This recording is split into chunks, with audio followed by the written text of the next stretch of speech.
As you all no, ഞാനൊരു മലപ്പുറക്കാരനാണ്.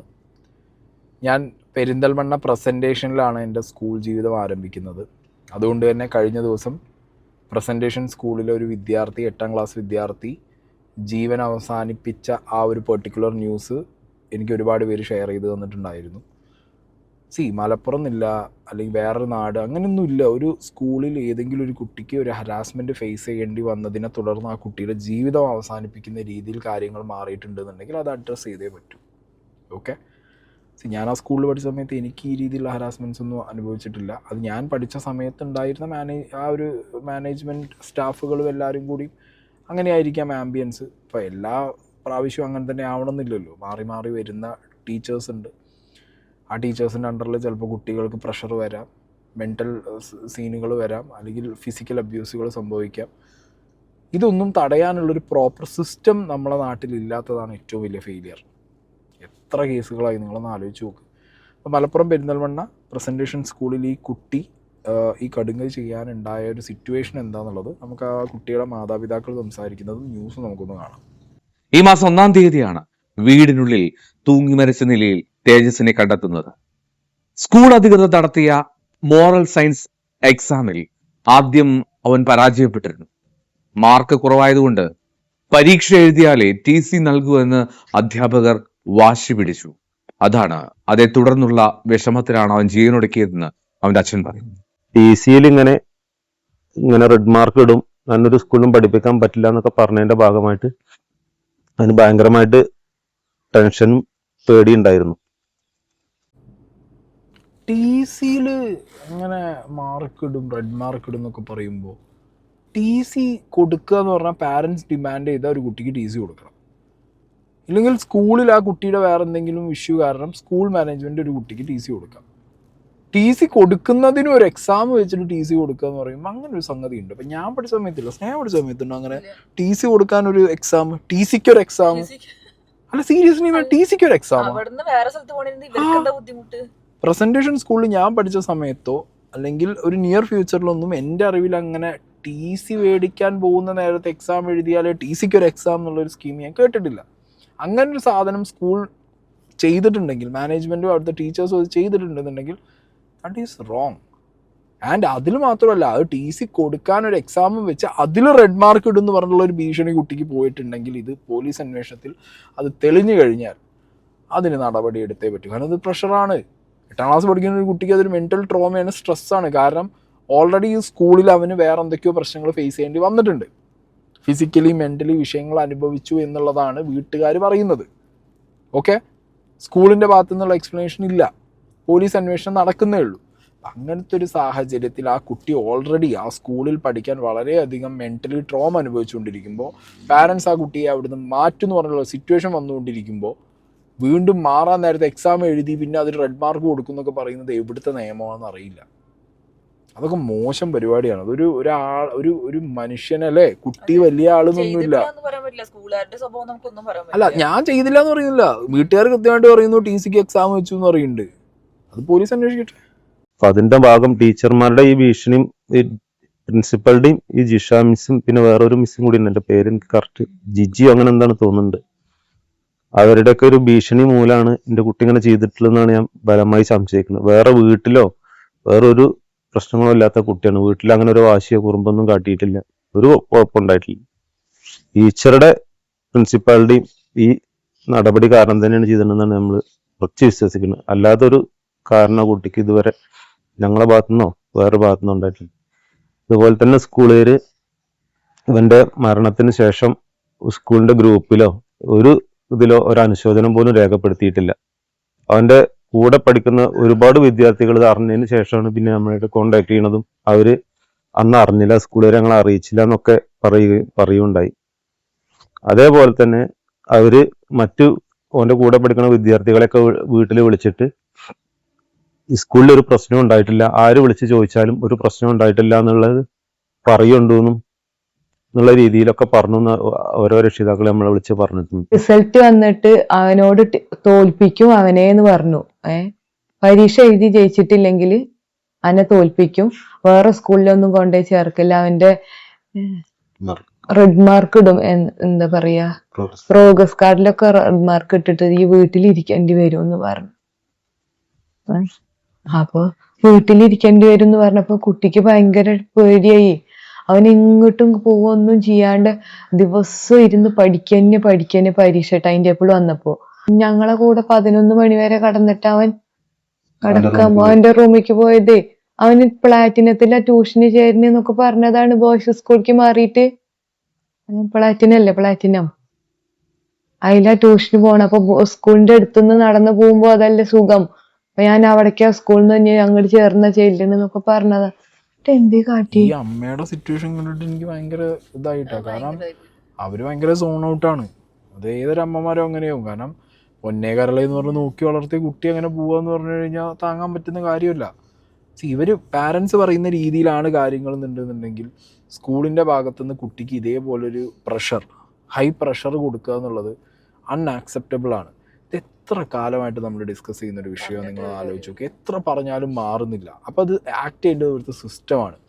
ഇപ്പം ഞാൻ ഇന്നലെ വേറൊരു വ്യക്തി ഇൻസ്റ്റാഗ്രാമിൽ പോസ്റ്റ് ചെയ്തൊരു വീഡിയോ കൊണ്ട് ഇവിടെ വ്ളോഗേഴ്സ് ഇല്ലേ ഇതിൽ പ്രതികരിക്കാൻ എന്നൊക്കെ ചോദിച്ചിട്ട് ഭയങ്കരമായിട്ട് പറയുന്നുണ്ട്.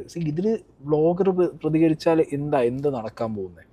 രാഷ്ട്രീയ പാർട്ടിക്കാർ, അവരുടെ യുവജന സംഘടനകൾ, ഇപ്പോൾ SFI ഇന്നലെ അങ്ങോട്ട് ഒരു വൻ പ്രതിഷേധം നടത്തി.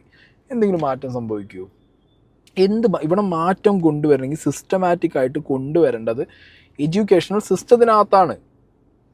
കുട്ടികൾക്ക് ഇപ്പോൾ സ്കൂളിൽ ഞാൻ കാണുന്ന ഒരു മാറ്റം എന്താ വെച്ചെങ്കിൽ വേണ്ടത് പഴയ പോലെയല്ല. അപ്പം നമ്മൾ പഠിക്കുന്ന സമയത്ത് എനിക്ക് തോന്നുന്നത് ഒരു പക്ഷേ ഇത് പറയുന്നത് ശരിയാണോ എന്ന് എനിക്കറിയില്ല. അപ്പം നമ്മൾ പഠിക്കുമ്പോൾ ഇപ്പോൾ ഉള്ള കുട്ടികളേക്കാൾ കൂടുതൽ നമുക്കൊരു ഇങ്ങനത്തെ കാര്യങ്ങൾ വരുമ്പോൾ ഒരു മെൻ്റൽ സ്ട്രെങ്ത്തിൻ്റെ കേപ്പബിലിറ്റി കുറച്ചും കൂടി കൂടുതലായിരുന്നു നമുക്ക് തോന്നുന്നു. കാരണം നമ്മളെ കാര്യങ്ങൾ അത്ര പൊളിറ്റിക്കലി ഇൻകറക്റ്റ് ആയിട്ടുള്ള കാലത്തല്ല നമ്മൾ ജീവിച്ചത്. അതുകൊണ്ട് കളിയാക്കലുകളും കുറ്റപ്പെടുത്തലുകളും അല്ലെങ്കിൽ ഇങ്ങനത്തെ പരിപാടികളൊക്കെ നമുക്ക് കിട്ടി നമ്മളെ മനസ്സ് കല്ലായിക്കൊണ്ടിരിക്കുന്ന ഒരു സമയമാണ്. ചിന്തിച്ചിട്ടേ ഉണ്ടാവില്ല. നമുക്ക് കുറവായിരുന്നിരിക്കണം. പക്ഷെ ഇപ്പോഴത്തെ സൊസൈറ്റിയിൽ ശരിക്കും നല്ലതാണ് പൊളിറ്റിക്കൽ കറക്റ്റ്നെസ് വന്നു. അത് മാത്രമല്ല ഇങ്ങനത്തെ തമ്മിലുള്ള മെന്റലി വീക്കല്ല, they are not used to it. അതാണ് സത്യം.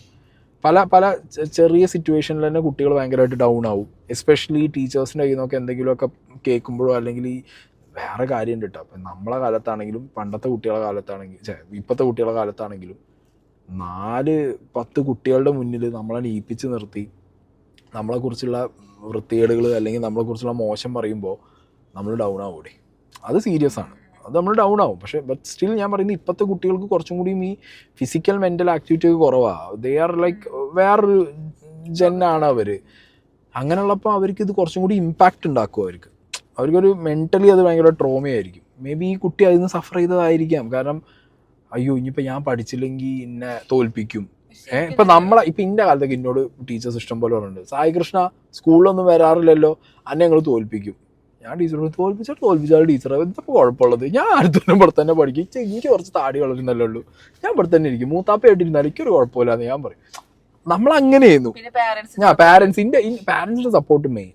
എൻ്റെ വീട്ടിലേക്കൊക്കെ എൻ്റെ +1 +2 ഞാൻ സ്കൂളിലേക്കേ പോകണ്ടായിരുന്നില്ല. +1 +2 എൻ്റെ മാവേലി എന്നാണ് വിളിച്ചിരുന്നത്. ഞാൻ വഴിക്ക് പോകണ്ടായിരുന്നില്ല. ആണ്ടിലൊരിക്കലാണ് ഞാൻ ചെന്നീനെ.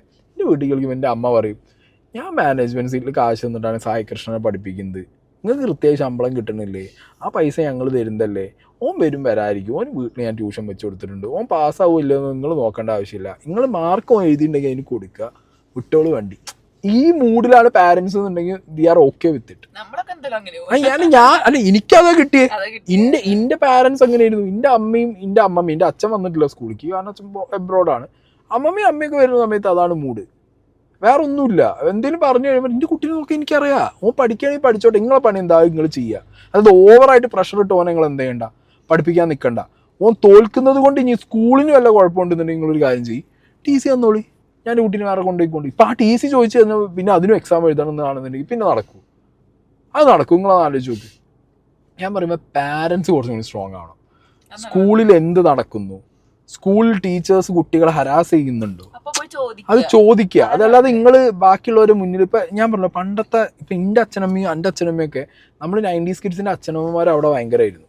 എനിക്കിപ്പോഴും ഓർമ്മയുണ്ട്, എൻ്റെ സ്കൂളിലൊക്കെ വലിയ ഇഷ്യൂ ഉണ്ടാകുമ്പോൾ അവിടെ വരും, വീട്ടിൽ അച്ഛനമ്മമാരോട് വരും, നമ്മൾ കൊടുക്കും ടീച്ചർമാർക്ക് എത്താ കാണിക്കും, അങ്ങനെ കൊടുക്കും. പക്ഷേ ഇപ്പോഴത്തെ പാരൻസ് അത് ചെയ്യണില്ല. ഇപ്പോഴത്തെ പാരൻസ് എന്താ അറിയോ, ടീച്ചേഴ്സിൻ്റെ ഒപ്പം കൂട്ടിയിട്ട് കുട്ടികളെ കുറച്ചും കൂടി അങ്ങോട്ട് അത് കുട്ടി നന്നാവട്ടെ എന്നുള്ള ലൈനിൽ പറയുന്നതായിരിക്കാം. ബട്ട് സ്റ്റിൽ എനിക്ക് ധൈര്യം എൻ്റെ പാരൻസ് ആയിരുന്നു ഞാൻ സ്കൂളിൽ പഠിക്കുമ്പോൾ. അതായത് ഞാൻ എൻ്റെ അമ്മയും അച്ഛനും ഇത് തോറ്റാലും കുഴപ്പമില്ല, ഈ പോവാം, ആ മൂഡ്, ആ ആറ്റിറ്റ്യൂഡ് വേണം ഒന്ന്. രണ്ടാമത്തെ കാര്യം, കുട്ടികൾക്ക് സ്കൂളിൽ ഇതൊക്കെ തുറന്ന് പറയാൻ പറ്റുന്ന രീതിയിലുള്ള എന്തെങ്കിലും ഒരു സിസ്റ്റം കൊണ്ടുവരാം. ഇപ്പം ഭയങ്കര അഡ്വാൻസ്ഡ് ആയിട്ടുള്ള നാടാണ് നമ്മളത്. എല്ലാത്തിലും നമ്മൾ അഡ്വാൻസ്ഡ് ആണ്, ടെക്നോളജിക്കലി അഡ്വാൻസ്ഡ് ആണ്. ഞാൻ പറയുമ്പോൾ ഒരു SOS സിസ്റ്റം പോലെ ഒരു സിസ്റ്റം വെക്കുക എല്ലാ സ്കൂളിലും. ഒരു 4-5 ക്ലാസ് റൂം വിട്ടിട്ട് ഒരു സോഫ്റ്റ്വെയറിൽ ഒരു SOS സിസ്റ്റം വെക്കുക. കുട്ടികൾ എന്തെങ്കിലും ഒരു മെൻ്റൽ പ്രഷർ അനുഭവിക്കുന്നുണ്ടോ, അവർക്ക് എന്തെങ്കിലും പ്രശ്നങ്ങൾ ഉണ്ടെന്നുണ്ടെങ്കിൽ അപ്പം അതിൽ ഞെക്കി കഴിഞ്ഞാൽ അത് കണക്ട് ചെയ്യുന്ന ഒരാൾ വരിക, അവരോട് കാര്യം പറയുക. ഈസി അല്ലേ? ഒരു സ്കൂളിൽ നിന്നൊരു ഹരാസ്മെൻറ്റ് ഒരു കുട്ടിക്ക് ഫേസ് ചെയ്യേണ്ട ഇങ്ങനെ സാധനം വെച്ചാലുള്ള ഗുണം എന്താ പറയുക, സ്കൂളുകാർക്കും പിന്നെ ഹരാസ് ചെയ്യാൻ പറ്റില്ല. CCTV ക്യാമറകൾ വെക്കുക, ഇങ്ങനത്തെ ഒരു SOS സിസ്റ്റം വെക്കുക. അങ്ങനെയാണെങ്കിൽ എന്താ, വരുന്ന ടീച്ചേഴ്സിനും മാനേജ്മെൻറ്റിനും പേടിയാണ്. കുട്ടികളോടൊന്നും പറയാൻ പറ്റില്ല, കുട്ടികളത് ഞെക്കും. അപ്പോൾ കുട്ടികളോട് അവരും മര്യാദയ്ക്ക് നിൽക്കും. ഞാൻ പറയുന്നത് എല്ലാ കാര്യങ്ങളിലും കുട്ടികളെ തിരുത്തരുത് അല്ലെങ്കിൽ അവരെ അഴിച്ചു വിടണം എന്നല്ല പറയുന്നത്.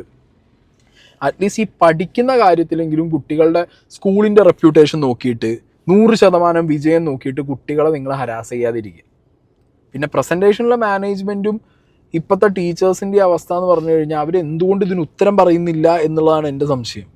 ഈവൺ ഈ പറഞ്ഞ കുട്ടിക്ക് TC കൊടുക്കാൻ വേണ്ടിയിട്ടൊരു എക്സാമൊക്കെ നടത്തുക എന്ന് പറഞ്ഞു കഴിഞ്ഞാൽ ഉള്ള കാര്യം പറയാലോ, ചെറ്റത്തരമാണ്, പച്ചയ്ക്ക് പറയാൻ ചെറ്റത്തരമാണ്. അങ്ങനെയാണോ പ്രഷർ ചെയ്യേണ്ടത്? ഒരാൾ പോവാണെങ്കിൽ പോട്ടെ, അവർ നിങ്ങൾ സ്കൂളിൽ നിന്ന് പോയി വേറെ സ്കൂളിൽ പോകണേനെന്താ? അതൊരു തരം ഈഗോ പിടിച്ച പരിപാടി. അങ്ങനെ ചെയ്തിട്ടുണ്ടെങ്കിൽ, ബൈ ദ വേ ഞാൻ ആ കാര്യം പറയാൻ ചെയ്തിട്ടുണ്ടെങ്കിൽ ഞാൻ പറയുന്നത്, പോലീസ് അന്വേഷണം നടക്കുകയാണെങ്കിൽ ഇപ്പോൾ അതിൽ തെളിയട്ടെ. പക്ഷേ ഈ അമ്മേൻ്റെയും അച്ഛൻ്റെയും വേദന കണ്ടിട്ട് എനിക്ക് പറയാതിരിക്കാൻ തോന്നുന്നില്ല. ഒരു മക്കളോടും ആ അമ്മയുടെ മുഖവും ആ അമ്മയുടെ സംസാരവും കേട്ടിട്ട് ഒന്നുമില്ല പറയാൻ. സീരിയസ്ലി ഇപ്പം ഞാൻ ആ കുട്ടിയുടെ ബ്രദറാണെന്നുണ്ടെങ്കിൽ ഞാൻ വച്ചു വിളിക്കും. കാര്യം പറയും, അമ്മ എനിക്ക് അമ്മേനെ കണ്ട് പത്രം സങ്കടമായി. വേറെ കാര്യം, ഞാൻ പറഞ്ഞല്ലോ, കുട്ടികളെ നിങ്ങൾ ടീച്ചറാണെങ്കിലും പാരൻ്റ് ആണെന്നുണ്ടെങ്കിലും അവർ ഡീൽ ചെയ്യുന്ന ഒരു രീതിയുണ്ട്. Not every student are the same, every kids are not same. എല്ലാവരും ഡിഫറെൻ്റ് ആണ്. ഓരോരുത്തരെയും ഡിഫറെൻ്റ് ആയിട്ട് ഡീൽ ചെയ്യേണ്ടി വരും. ഇതിനൊക്കെ ട്രെയിനിങ് കിട്ടിയിട്ടാണല്ലോ ടീച്ചേഴ്സാന്ന് പറഞ്ഞിട്ട് അവിടെ വന്നിരിക്കുന്നത്. കാശ് വേണ്ടി വാങ്ങുന്നുണ്ടല്ലോ, ഓശാരത്തിനും അല്ലല്ലോ. അപ്പോൾ പിന്നെ ഓരോ കുട്ടികളും ഓരോ പോലെ ആയിരിക്കും. ഇനി നിങ്ങൾക്ക് പറ്റില്ലേ, നിങ്ങൾ ഫ്രീ ആയിട്ട് അത് ഞാൻ ഇപ്പോഴും സ്റ്റക്കായിട്ട് എനിക്ക് തോന്നുന്നത് മാനേജ്മെൻറ്റിന് ചിലപ്പോൾ ഒരു ഉത്തരം ഇല്ലാത്ത ഇതിലായിരിക്കാം. ഏത് TC കൊടുക്കാൻ വേണ്ടി ഒരു എക്സാം നടത്തി എന്നുള്ള സാധനത്തിൻ്റെ മുകളിലായിരിക്കും അവർ സ്റ്റക്കായിട്ടുണ്ടാവുക. ആ പിന്നെ അതിൻ്റെ മുകളിൽ ഞങ്ങൾ റെഡ് മാർക്ക് ഇടും, വേറെ സ്കൂളിൽ ചെല്ലാം. ഇതില്ല. ഇത് നമ്മൾ പഠിക്കുന്ന കാലത്തും ഉണ്ട്. കാരണം എനിക്കിപ്പോഴും ഓർമ്മയുണ്ട്, ഞാനത് സംസാരിച്ച് വന്നപ്പോഴാണ്, പ്രോഗ്രസ് കാർഡിൽ എഴുതും, റെഡ് കളറിൽ എഴുതും എന്ന് പറയും. അങ്ങനെ ഒരു സാധനം ഉണ്ടായിരുന്നില്ലേ നമ്മൾ ഒരു സ്കൂളിൽ നിന്ന് വേറെ സ്കൂൾ, കോണ്ടാക്ട് സർട്ടിഫിക്കറ്റ്, ഗുഡും ബാഡും. എനിക്ക് ഇന്നോട് പറഞ്ഞു, ഇന്നെ പഠിപ്പിച്ചിട്ടുണ്ട് അത് പറഞ്ഞിട്ട്, കോണ്ടാക്ട് സർട്ടിഫിക്കറ്റിൽ എഴുതി വിടുന്ന് പറഞ്ഞിട്ട്. പ്ലസ്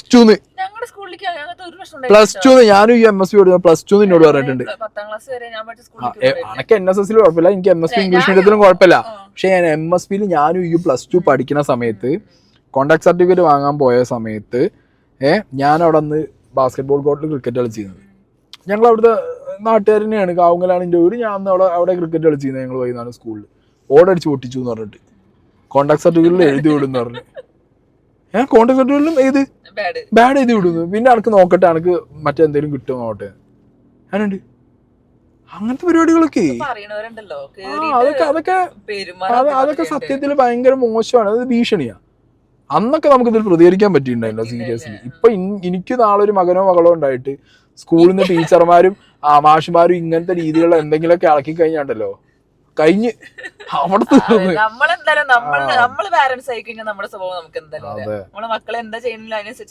എന്താ പറയാ. കുറെയൊക്കെ പാരന്റ്സ്, ഞാൻ എഗെയിൻ പറയുന്നു, ഇപ്പൊ ഈ കുട്ടിയുടെ അവസ്ഥ ഇങ്ങനെ സംഭവിച്ചത് വളരെ സങ്കടകരമായുള്ള കാര്യമാണ്. അപ്പോൾ ഇതിനകത്ത് കുട്ടി ഹരാസ്മെന്റ്സ് ഡെഫിനറ്റ്ലി ഫേസ് ചെയ്തിട്ടുണ്ടെന്നുണ്ടെങ്കിൽ അത് പോലീസ് അന്വേഷിക്കണം. അതിൻ്റെ കാരണക്കാരായിട്ടുള്ള ആളുകളെ കണ്ടുപിടിച്ച് അത് ഡെഫിനറ്റ്ലി അവർക്ക് അതിൻ്റെതായ നിയമപരമായിട്ടുള്ള കാര്യങ്ങൾ ചെയ്യണം.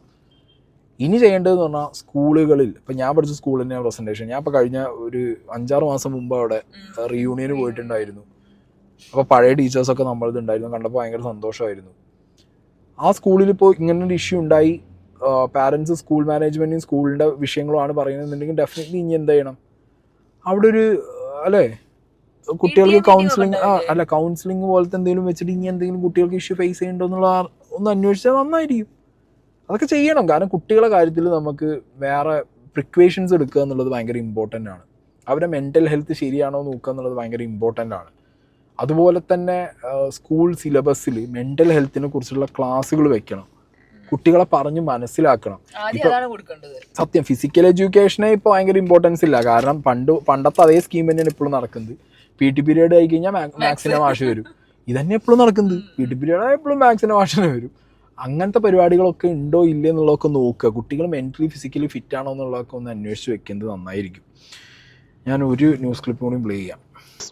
സ്കൂളിൽ വെച്ച് ഈ കുട്ടി പ്രധാന അധ്യാപിക ഉൾപ്പെടെയുള്ള ആളുകളിൽ നിന്ന് നിരന്തരമായ മാനസിക പീഡനങ്ങൾക്കിരയായിരുന്നു എന്ന് പറയുന്നു. അതായത് സ്കൂളിൽ കുട്ടികൾ ചില ഈ LKG തൊട്ട്, അതായത് ആദ്യത്തെ 1ാം ക്ലാസ് തൊട്ട് 8ാം ക്ലാസ് വരെ ഈ പ്രസന്റേഷൻ ഹയർ സെക്കൻഡറി സ്കൂളിൽ തന്നെയാണ് തേജസ് പഠിച്ചു വരുന്നത്. അവിടെ വെച്ച് ഈ കുട്ടികൾ ഉണ്ടാക്കുന്ന ചില വികൃതികളുടെയൊക്കെ പേരിൽ വലിയ ചെവിക്ക് നുള്ളുക, അതുപോലെ തന്നെ മാനസികമായി ബുദ്ധിമുട്ടുണ്ടാക്കുന്ന രീതിയിൽ കുട്ടികളോട് സംസാരിക്കുക തുടങ്ങിയ കാര്യങ്ങൾ പറഞ്ഞിരുന്നു. പലപ്പോഴും രക്ഷിതാക്കളെ അടക്കം സ്കൂളിലേക്ക് വിളിച്ചു വരുത്തിയിരുന്നു എന്നൊക്കെയാണ് ഇതിൽ പറയുന്നത്. അതോടൊപ്പം തന്നെ ഈ നിരന്തരമായി പ്രശ്നങ്ങൾ ഉണ്ടാവുന്നു, അധ്യാപകർ ഇങ്ങനെയൊക്കെ ചെയ്യുന്നു എന്ന് കണ്ടപ്പോൾ ആ സ്കൂളിൽ നിന്ന് മറ്റൊരു സ്കൂളിലേക്ക് മാറ്റാൻ വേണ്ടി ഇവരുടെ രക്ഷിതാക്കൾ ഒരുങ്ങിയതാണ്. അങ്ങനെ മാറ്റുന്ന കാര്യം പറഞ്ഞപ്പോൾ മോറൽ സയൻസ് എന്നൊരു വിഷയമുണ്ട്.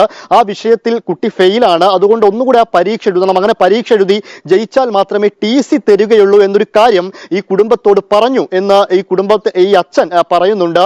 ഈ മോറൽ സയൻസിന്റെ പരീക്ഷ അങ്ങനെ എഴുതുകയും അതിന്റെ റിസൾട്ട് വന്നാൽ ഉടനെ TC വാങ്ങി പോകാം എന്നാണ് ഇവർ കരുതിയിരുന്നത് എന്നും കുടുംബം പറയുന്നു. എന്നാൽ ആ TCയിൽ അങ്ങനെ ഞങ്ങളുടെ ഇഷ്ടപ്രകാരമല്ലാതെ സ്വന്തം നിലയ്ക്ക് TC വാങ്ങിപ്പോയാൽ അതിൽ റെഡ് മാർക്ക് രേഖപ്പെടുത്തുമെന്ന ഒരു കാര്യം ഈ കുട്ടിയോട് പറഞ്ഞിരുന്നു. അങ്ങനെ പറഞ്ഞ് ആ കുട്ടിയെ പേടിപ്പിച്ചിരുന്നു എന്ന് പറയുന്നു. ഇതിലൊക്കെ മനം നൊന്താണ് വീട്ടിലെ മുറിയിൽ ഈ കെട്ടിത്തൂങ്ങി ആത്മഹത്യ ചെയ്യാൻ കാരണം എന്നാണ് കുടുംബം ഇപ്പോൾ ആരോപിക്കുന്നത്. മോറൽ സയൻസിൽ കുട്ടി തോറ്റു എന്ന് പറഞ്ഞിട്ട് ഈ മോറൽ സയൻസിൽ കുട്ടി തോറ്റു എന്ന് പറഞ്ഞിട്ടാ കഷ്ടം. എന്നിട്ട് അത് TC വാങ്ങാൻ നേരത്ത് മോറൽ സയൻസ് ഒന്നും കൂടി എഴുതണം എന്നുള്ളത്. അയ്യോ, ഒറ്റപ്പെട്ട് എഴുതുമ്പോഴുള്ള ടെൻഷൻ പോട്ടെ. ഇത് എഴുതാൻ ആദ്യം കുട്ടിക്ക് ഒരു നല്ല മൈൻഡ് കൊടുക്കണ്ടേ? അതും കൊടുക്കുന്നില്ല. അപ്പൊ പറയുന്നത് അതിലും തോറ്റ, അല്ലെങ്കിൽ ഞങ്ങളെ ഇതില്ലാതെ നിങ്ങൾ പോയി കഴിഞ്ഞാൽ എന്നുള്ള ഭീഷണികളൊക്കെ മോശമായിട്ടുള്ള കാര്യമാണ്. അത് PT ഇടപെടണം. പാരന്റ്സിനേക്കാൾ കൂടുതൽ PT ഇടപെടണം. പിന്നെ ഞാൻ നോക്കുമ്പോൾ പൂർവ്വ വിദ്യാർത്ഥികളൊന്നും പറഞ്ഞതായിട്ട് ഞാൻ എവിടെയും കണ്ടതൊന്നുമില്ല. കാരണം പ്രസന്റേഷനിൽ അങ്ങനത്തെ ഒരു വിഷയം എൻ്റെ അറിവിൽ ഇതിനു മുമ്പ് ഞാൻ പഠിച്ച സമയത്തൊന്നും എനിക്ക് അങ്ങനത്തെ വിഷയങ്ങളൊന്നും ഉണ്ടായിട്ടില്ല. അതിനുശേഷം ഞാൻ പറഞ്ഞു കേട്ടിട്ടുമില്ല. ഓക്കെ, മേ ബി അതുകൊണ്ടായിരിക്കാം ഇതൊരു അങ്ങനത്തെ ഒരു പറയാൻ പറ്റില്ല കേട്ടോ. പ്രസന്റേഷൻ ഇനിയിപ്പോൾ നമുക്കറിയാത്ത എന്തെങ്കിലും വിഷയങ്ങളുണ്ടോയെന്ന് അറിയില്ല. എല്ലാ സ്കൂളുകളിലും കാണൂടെ, ഇല്ലാതിരിക്കൊന്നുമില്ല. എനിക്ക് പറയാനുള്ള കുറച്ച് ടീച്ചേഴ്സിനോടാണ്. നമ്മൾ പഠിക്കുന്ന സമയത്ത് തരുന്ന ചില ട്രോമകളുണ്ടല്ലോ, ചിലപ്പോൾ നിങ്ങളെ മനസ്സിലെന്താ കുട്ടി നന്നാവാൻ വേണ്ടിയിട്ടെന്നാണ്, പക്ഷെ നന്നാവാനായിരിക്കില്ല. ഇപ്പോൾ ഞാൻ പറഞ്ഞല്ലോ, എന്നെയൊക്കെ ഞാൻ പഠിച്ച സമയത്ത് നീ വലുതാകുമ്പോൾ ഗുണ്ടയാവോടാന്നൊക്കെ പറഞ്ഞിട്ടുണ്ട്. ഒരു ടീച്ചറിൻ്റെ മുഖത്ത് നോക്കി പറയാം നീ വലുതായി ഗുണ്ടയാവോടാന്ന്. എന്നിട്ട് ഞാൻ നോക്കുമ്പോൾ 34 ഇപ്പോൾ നടക്കാൻ പോലും വയ്യാതെ കൂടി നടക്കുന്നുണ്ട്. ഞാൻ ആലോചിച്ചു കർമ്മ ഗുണ്ടിയായി നടക്കുന്നുണ്ട് ടീച്ചർ. എനിക്കൊരു സന്തോഷമായി. ഞാൻ പിന്നെ മനസ്സിലായി വിചാരിച്ചു എൻ്റെ സ്വഭാവം വെച്ചിട്ട് എന്താ ഗുണ്ടിന്ന് ചോദിച്ചാലോ എന്ന് പോയിട്ട് പിന്നെ ഞാൻ വിട്ട് കളഞ്ഞു.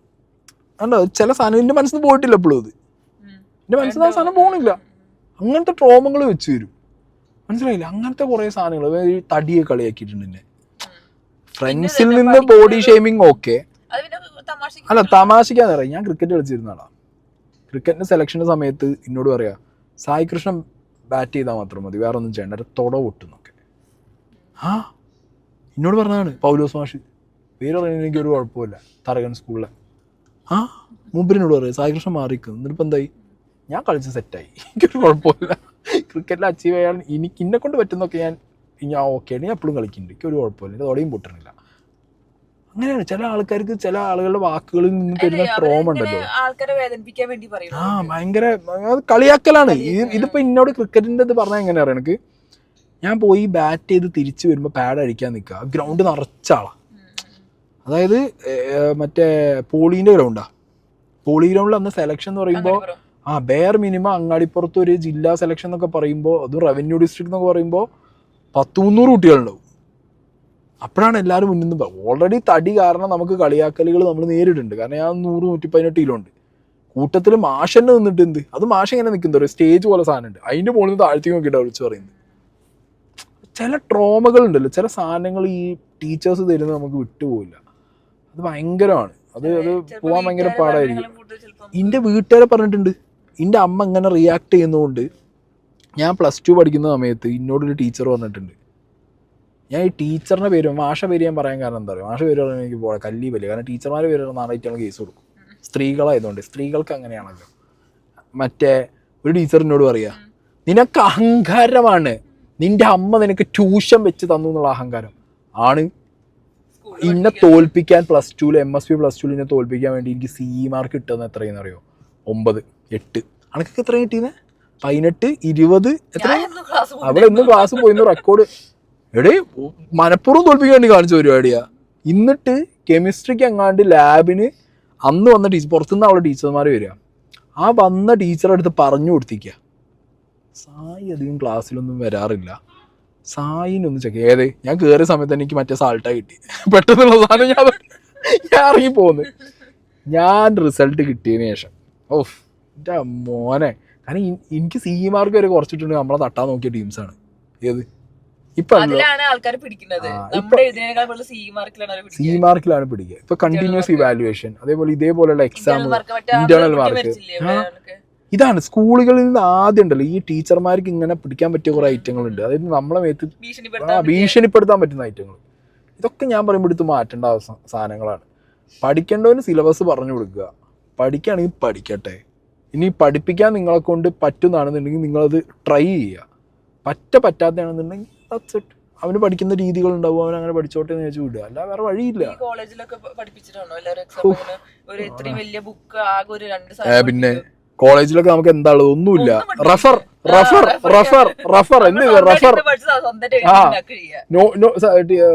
മാഡം നോട്ട്, എന്ത് നോട്ട്? നോട്ടൊന്നുമില്ല. Refer you prepare and come and show to me. Seminar you take seminar, I will give the topic എന്ന് പറയും. ശരിക്കും കോളേജും സ്കൂളും തമ്മിൽ ഒരു ബന്ധമില്ലല്ലോ. ശ്രദ്ധിച്ചിട്ടുണ്ടെങ്കിൽ നമ്മുടെ സിസ്റ്റത്തിന്റെ ഏറ്റവും വലിയ എഡ്യൂക്കേഷൻ സിസ്റ്റത്തിന്റെ പോരായ്മ എന്താ അറിയോ? കോളേജിൽ നമ്മളെ സ്പൂൺ ഫീഡ് ചെയ്യാം, കംപ്ലീറ്റ്ലി നമ്മളെ വായക്ക് വെച്ച് തന്നിട്ടാണ്. അല്ല, സ്കൂളിൽ സ്പൂൺ ഫീഡ് ചെയ്ത നമ്മള്, സ്പൂൺ ഫീഡിങ് കിട്ടിയ നമ്മൾ നേരെ പോണത് കോളേജിൽ സ്പൂൺ ഫീഡ് പോയിട്ട് സ്പൂണ് പോലും ഇല്ല, ഫീഡും ഇല്ല, കൊത്തിപ്പെറുക്കി തിന്നണം നമ്മൾ നിലത്ത് കിടക്കുന്നത്. അതാണ് നമ്മള് പെറുക്കി തീനിയാളാ കോളേജിൽ സ്പൂൺ ഫീഡും കോളേജിൽ പെറുക്കി തീനി. ഇതെങ്ങനെ നടക്കും? അതാണ് നമ്മുടെ എഡ്യൂക്കേഷൻ സിസ്റ്റത്തിന്റെ പോരായ്മ. അതാണേ. അല്ലെങ്കിൽ ഒരു സ്ഥലത്ത് സ്പൂൺ ഫീഡ് ചെയ്യരുത്, കുട്ടികൾ സ്വന്തമായിട്ട് പഠിക്കട്ടെ എന്ന് വിചാരിക്കണം. അല്ലെങ്കിൽ കോളേജിലും സ്പൂൺ ഫീഡ് ചെയ്ത് വിട്. എന്തുപാട് ഇത് ഇങ്ങൊന്നും അറിയാൻ പാടില്ല. ഇതൊക്കെ എന്ന് മാറാനാ? എത്ര കുട്ടികളുടെ ലൈഫ് പോകും ഇതേപോലെ? ഹരാസ്മെന്റ്സ്, ടോർച്ചർ, കഷ്ടം തന്നെ. എന്താണെങ്കിലും പെരിന്തൽമണ്ണ പ്രസന്റേഷൻ്റെ കാര്യം അവിടെ അന്വേഷണം കാര്യങ്ങളൊക്കെ നടക്കുന്നുണ്ട്. മാനേജ്മെന്റിന്റെ ഭാഗത്തു നിന്ന് എന്തെങ്കിലും എക്സ്പ്ലനേഷൻ വരുമോ ഇല്ലെന്ന് അറിയില്ല. ഇന്നലെ SFIന്റെ ഒരു പ്രതിഷേധം അവിടെ പോയിരുന്നു. വെൽഡൺ. കാരണം പ്രതിഷേധിക്കാൻ വേണം. കാരണം നല്ല കാര്യം അല്ല, ഓപ്പോസിറ്റ് തന്നെ നല്ല കാര്യം. പ്രതിഷേധം ആയിക്കോട്ടെ. കാരണം പ്രതിഷേധിച്ചാലേ എല്ലാവരും നടത്തട്ടെ, പ്രതിഷേധിച്ചോ. കാരണം കുട്ടികളുടെ കാര്യം വരുമ്പോ പ്രതിഷേധിക്കാതിരിക്കേണ്ട കാര്യമില്ല. കാരണം നിങ്ങളെ പ്രതിഷേധം കാരണം അവിടെ ഇനിയെങ്കിലും ടീച്ചർമാരും മാനേജ്മെന്റും ബാക്കി കുട്ടികളുടെ അടുത്ത് ഈ ഹരാസ്മെന്റിന് പോകാതിരിക്കുമല്ലോ, ഒരു പേടി വരുമല്ലോ. അല്ല, എഡ്യൂക്കേഷൻ സിസ്റ്റത്തിൽ മാറ്റം വരുന്നൊന്നും ഞാൻ പ്രതീക്ഷിക്കുന്നില്ല. ഒരു മാറ്റം അവിടെ വരാൻ പോണില്ല എന്ന് പറഞ്ഞു, ഒന്നും വരാൻ പോണില്ല. അപ്പോൾ ഓക്കെ ഗൈസ്, ബൈ.